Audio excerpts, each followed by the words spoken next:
As you saw in The Black Cat, Poe was no stranger to using morbid themes in his stories, and he does this in almost every story that he had ever written, although he does have some comic stories as well. Another story which we're going to read is The Fall of the House of Usher, which I tend to classify as a Gothic story because the Gothic tone and atmosphere are set in the very first paragraph of The Fall of the House of Usher. Here you can see the house itself. It has a fissure in the middle, which is very significant because by the end of the story, this house is going to be split up into two distinct parts, as you're going to see.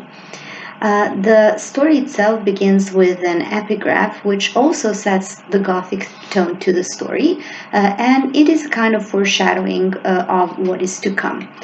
This is in French, but the translation goes like this. My heart's like a lyre newly strung. One touch and you make it resound. So basically this epigraph describes a human heart which is so sensitive that if you touch it just a little bit, it will make the whole house resound.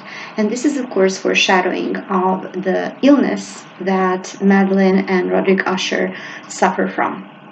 I'm going to show you a bit of the style of this story, although you're going to read the excerpts with Atze in your tutorials, so that you can see that reading The Fall of the House of Usher is a bit more difficult than reading The Black Cat.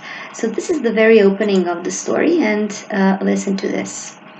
During the whole of a dull, dark, and soundless day in the autumn of the year, when the clouds hung oppressively low in the heavens, I had been passing alone, on horseback, through a singularly dreary tract of country, and at length found myself, as the shades of the evening drew on, within view of the melancholy house of Usher.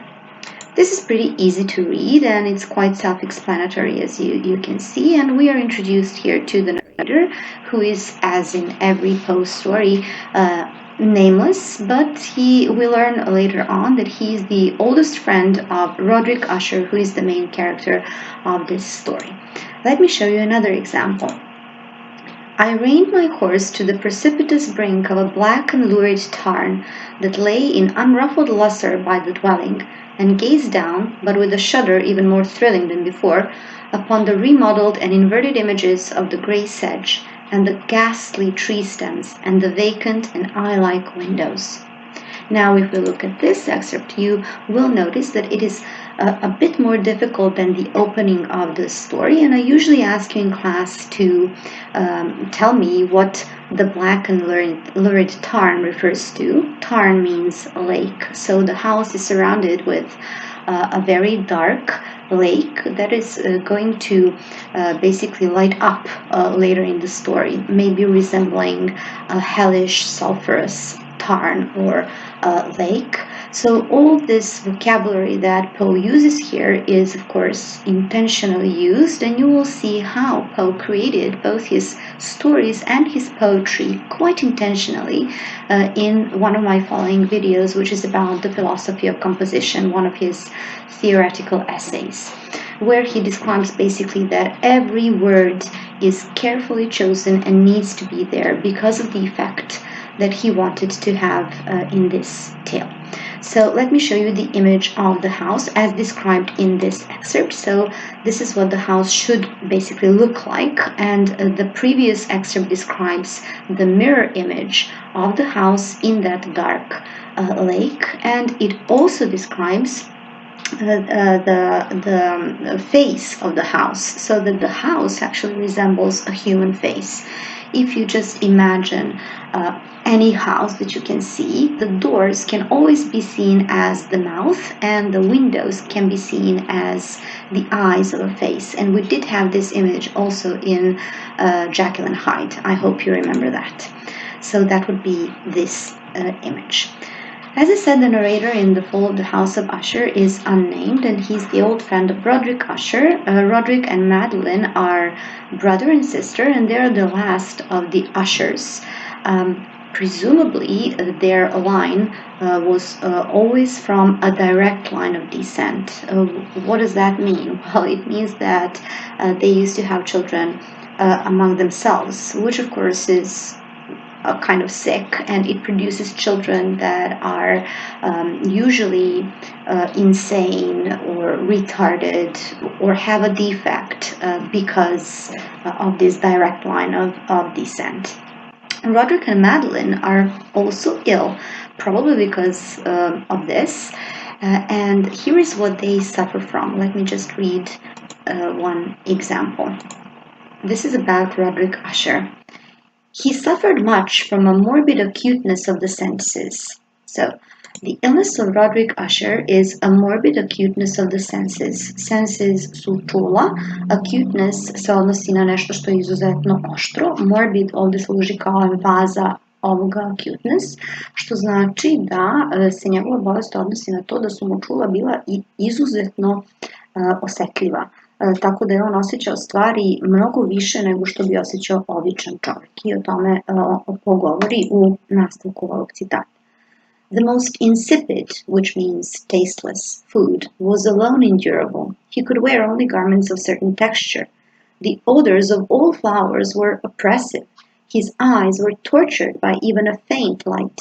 And there were but peculiar sounds, and these from stringed instruments, which did not inspire him with horror. You can see that I marked this part with yellow color. There were but. For example, this is something that I would ask you in your exam to explain to me what this grammar construction refers to and what it means. Basically here, precisely, it means that he could stand only certain sounds, and those sounds were from stringed instruments. Roderick was an artist himself. He used to paint, he read a lot, and he played some instruments, which is the only thing he could do with his illness. Remember, the morbid acuteness of the senses. Now, this art of his is basically the projection of his fears. Usually, writers and artists, generally speaking, use their art to express their fears. So, a book, a painting, a piece of music can be full with monsters, and this is why, I mean, not literally, but metaphorically, their own monsters from their own sick psyche or maybe frightened psyche, which they project into their art. And this is how we should see Roderick's art in this story. So, for example, the song that Roderick plays and sings, The Haunted Palace, is one such example.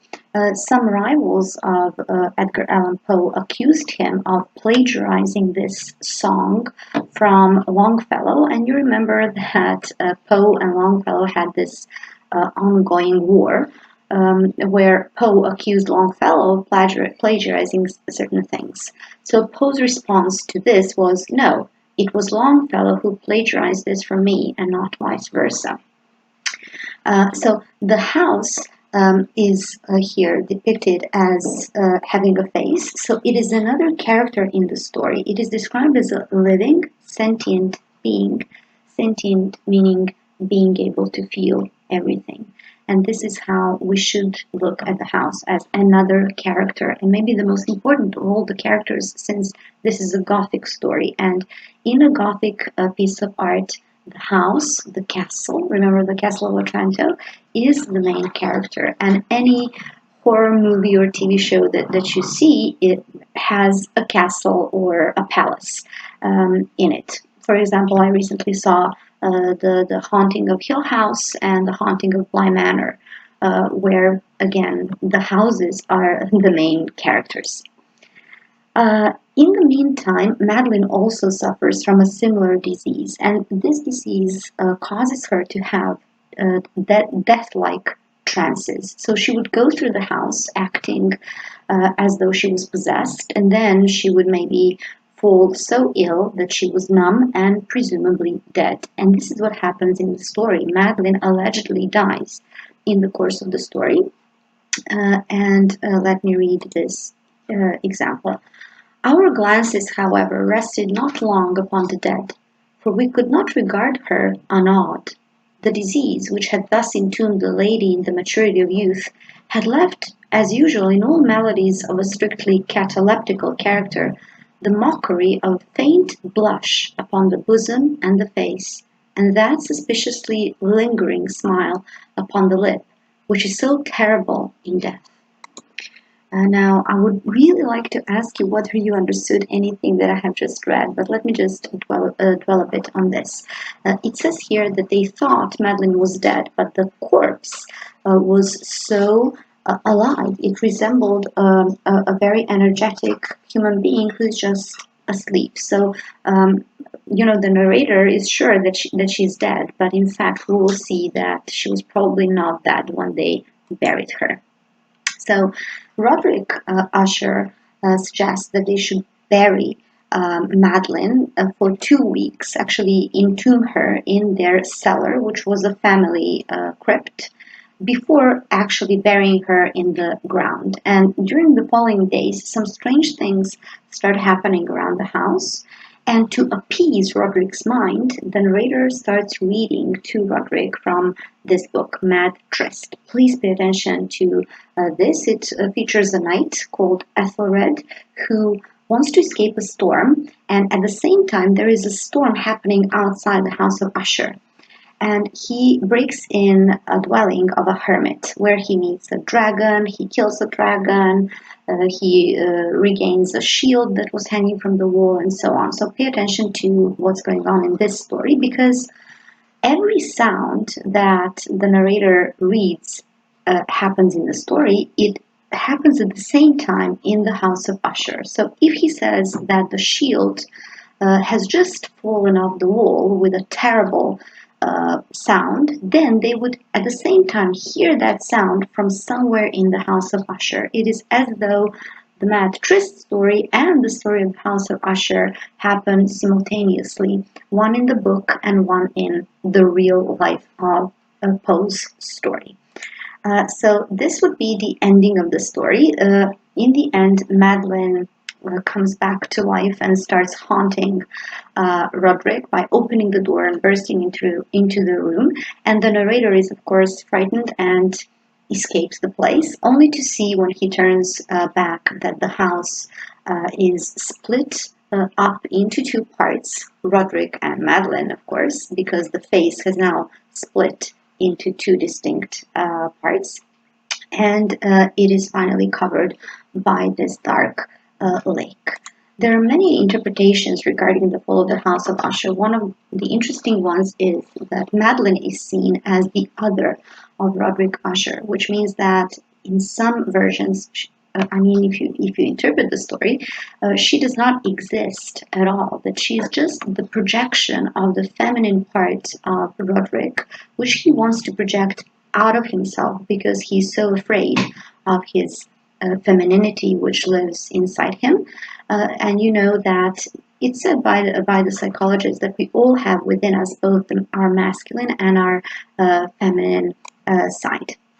And finally, if we accept this interpretation, then Roderick's madness is self-inflicted because he's the one who imagined having this twin sister. You will speak about this a bit more with Asa, of course. Just let me tell you that you should pay attention to some other tales dealing with the premature burial, because this was one topic that Poe was obsessed with. So, for example, in The Telltale Heart and The Cask of Amontillado, Berenice, and he even has a short story called The Premature Burial. Of course, in The Black Cat, you remember that Pluto, the cat, was buried alive, and so on. But you will see all this and have a chance to explore this topic once you get your creative assignment regarding Edgar Allan Poe.